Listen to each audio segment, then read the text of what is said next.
Welcome to Pretty Lies and Alibis. Let's seek the truth and travel the long road to justice together.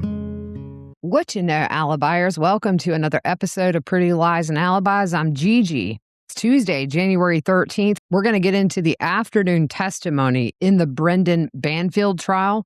After lunch, we had the next witness, Dr. Megan Kessler. She is the forensic pathologist who did the autopsies on Joe Ryan and Christine Banfield. For Joe's autopsy, she took all the normal samples you would take, clippings of his hair, oral swabs, swabbing and samples from private areas, a blood blot, fingernail clippings, palm swabs, and fibers taken from one of his hands. As far as his injuries, he had 2 gunshot wounds. One was to the head, entering the right side, and one to the chest, entering on the left side. For that head wound, there was no exit wound, and projectile pieces were recovered. The path of the projectile entered skin on the right side. It injured muscles and soft tissue. It injured the skull, facial bones, the bones around the right eye, and the left cheek. It caused fractures at the base of the skull and bleeding on the brain. With the injuries he sustained, it would have impacted his eyesight in his right eye. He also aspirated, which is breathing in blood, and he also swallowed blood. His left eye was still intact, so he could potentially still see out of that eye. He also would have been able to make noise since there was no injury to the throat area. However, this wound is considered rapidly fatal. She did find bullet fragments from the left cheek just in front of the left ear and fragments throughout the wound path. She was not able to determine the distance between Joe and the shooter. For Christine's autopsy, she only had socks on. She had glasses on top of her head, a necklace, earrings, and 2 rings on her left hand. She did all the normal swabbing and taking of samples. She said Christine had some cutting wounds, and those are typically more superficial, and she also had stab wounds. They aren't showing many photos at all on the stream. These are pretty much being shown to the witness and the jury. But they do show photos to the jury of the stab wound to the left side of the neck. It was horizontally oriented, and there were multiple stab and cutting wounds on the right side of her face and neck. It injured muscle, and it went to the bottom of her skull, causing a fracture or a notched defect.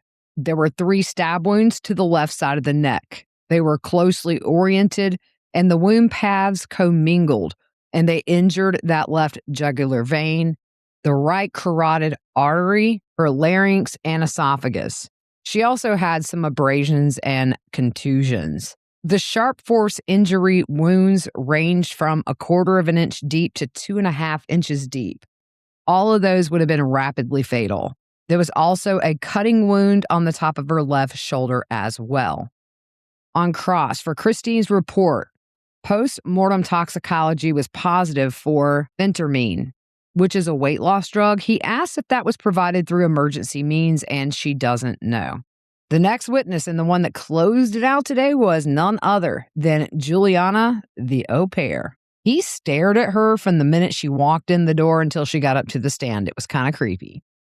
She came to the States in October of 2021 and extended her stay for another year as a helper. That's someone from another country who cares for kids, and in exchange, they live with the family, and she got paid around $200 a week. She lived with Brendan, Christine, and their daughter after being hired. She said at first she barely spoke to Brendan. She mainly only spoke to Christine and their daughter. She said Christine was friendly, she was welcoming, and she was fair. She spent some time with Christine on her own, maybe a couple of times going to the store. Christine did have a blood disorder. She did not know if she was taking medication for that.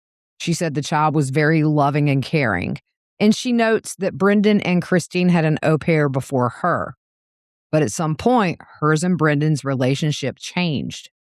It became sexual around August of 2022, and some of her friends knew the affair was going on. The Commonwealth shows a photo to the jury. Some of these were actually posted on, I'm assuming, one of her social media accounts. It seems like she had an emoji over Brendan's face in one photo. And then in another, her and Brendan are singing the song 1,000 Miles by Vanessa Carlton. The Commonwealth points out She was 21 years old at the time when the relationship began, and she didn't think it was serious or didn't consider how it would end. Brendan eventually talked about long-term plans for the two of them after he talked about his plan to kill Christine. She said they talked about marriage and having kids. Brendan talked about his relationship with Christine to Juliana. He would say she didn't seem to care about him at all and that she was helpless and sleazy. But he did not want to get a divorce. He said that wasn't an option because money would be involved and she would get more than he would. Also, custody issues. He wanted full custody of their child because he said Christine was not good for their kid. He first mentioned wanting to get rid of Christine in October of 2022 while they were on a trip to New York with Valerie. So it was just Brendan, Juliana, and Valerie. He said he didn't know how, but he was thinking about it and would let her know. She really thought he was joking. They went back to Virginia and talked about his plan. He didn't want to hire somebody because that could be traced back to him. Then they got into the FetLife website, but he still at that point was thinking about it. On October 29th, 2022, she went to a gun range with Brendan. She signed the paperwork and then she shot a handgun while there. They went back to the gun range again in December. They show a photo of her at the shooting range, which Brendan took, and Brendan was concerned about something going wrong, so that's why he took her to shoot. Brendan was the one that created the account on FetLife. So for those of you that did not listen to the backstory, FetLife is a website for people that are interested in the BDSM lifestyle, and they look for people to participate with them willingly. Juliana was there when he created that account, so what he did was made a new email account using Christine's name.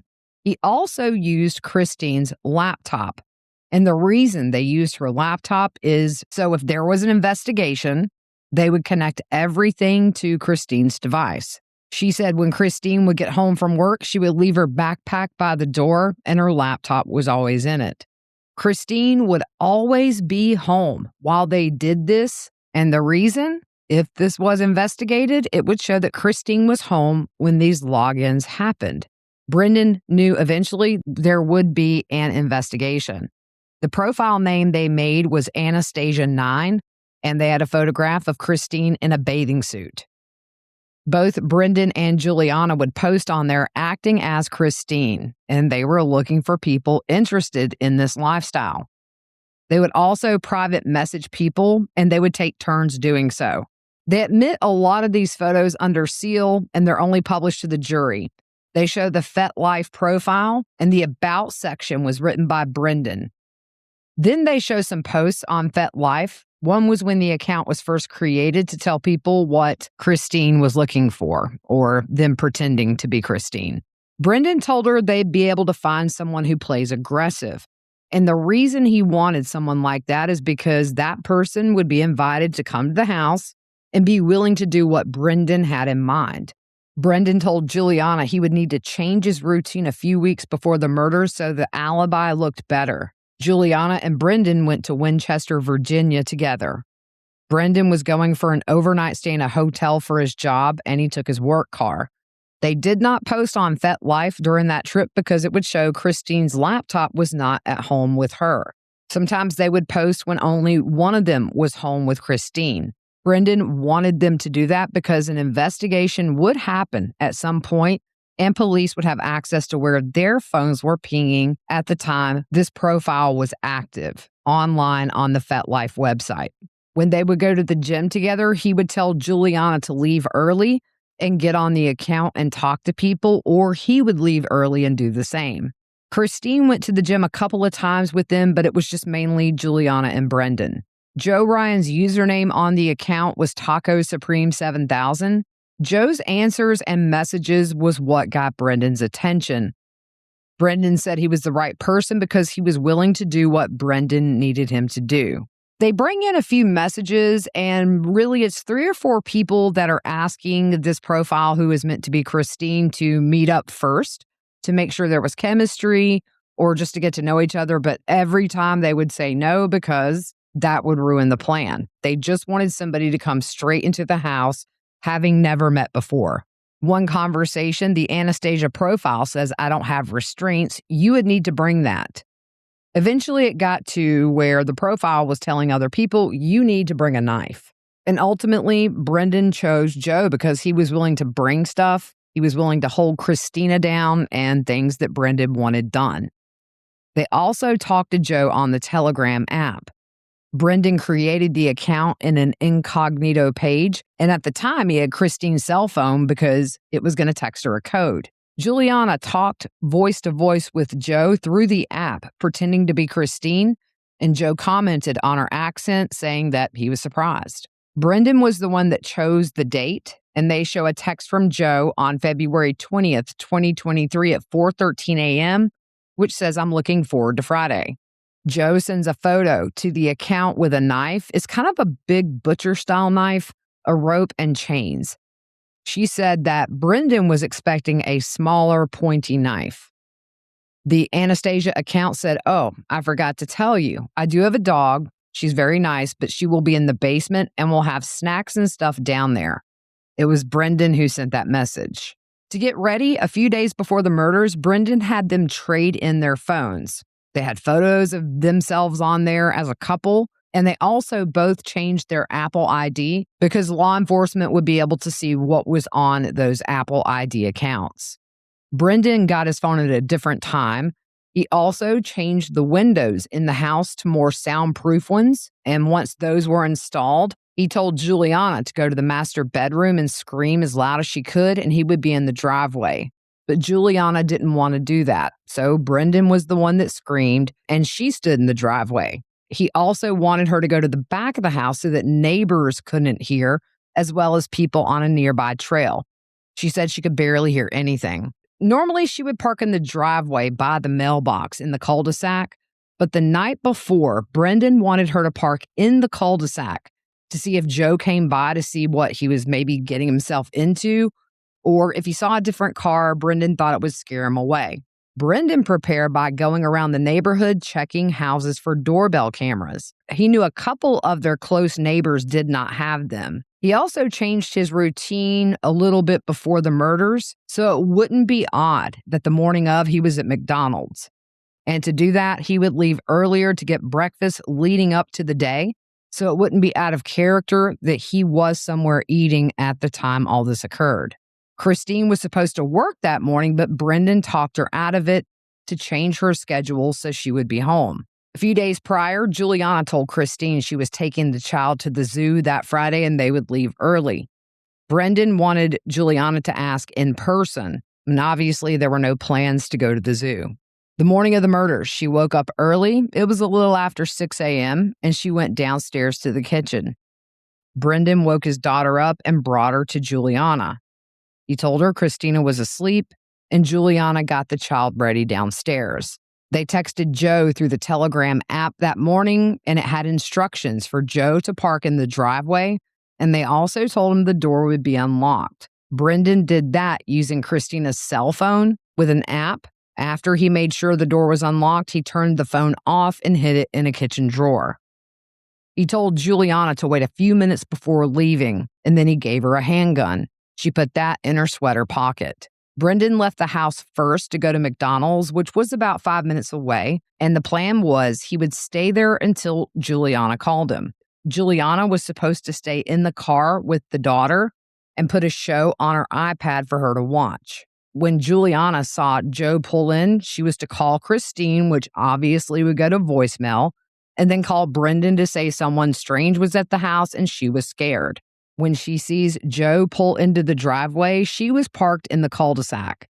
So, according to plan, she calls Christina's phone and then called Brendan. Brendan told her he would be coming home, and he said he would also try to call Christine.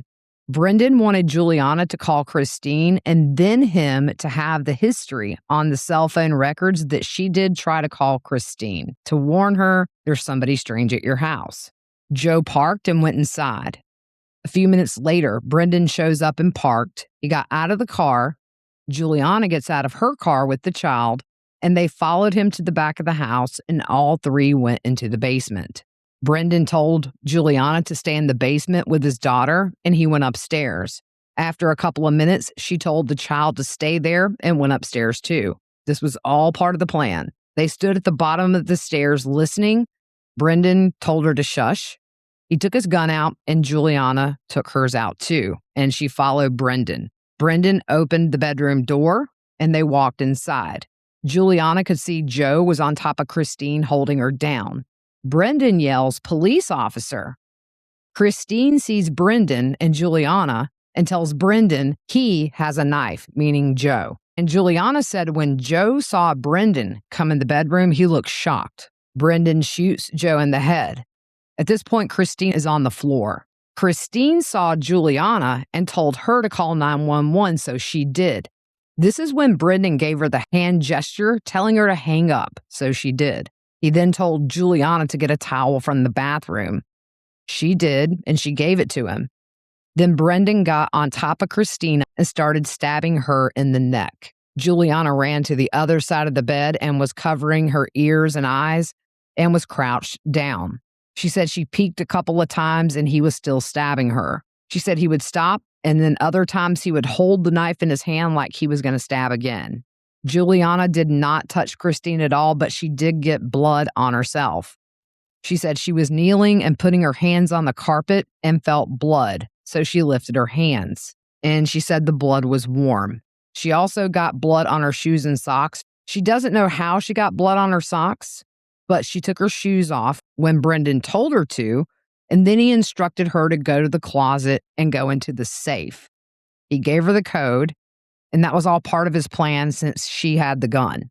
She told Brendan Joe was moving, and so she shot him in the chest. Brendan had Christine's blood dripping from his hands, and it started to drip on Joe's body. They show her and the jury photos of the clothes, socks, and shoes Juliana was wearing that day. At this point, she calls 911 when Brendan said he was ready. Brendan also got in on that phone call. She tells about dispatch telling her to make sure the door was open, and at that point, law enforcement had arrived on scene. She did talk to the police that day, once in the driveway, and then they took her and the child to police headquarters, and she talked to them there.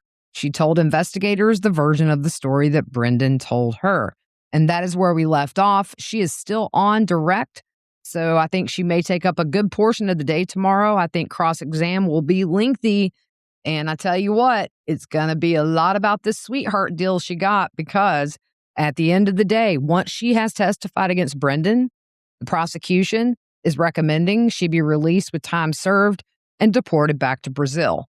So I think that's one thing the defense can grab onto and run. But I do think she was a very credible witness. I mean, it's horrible what she participated in, but she didn't hesitate with her answers.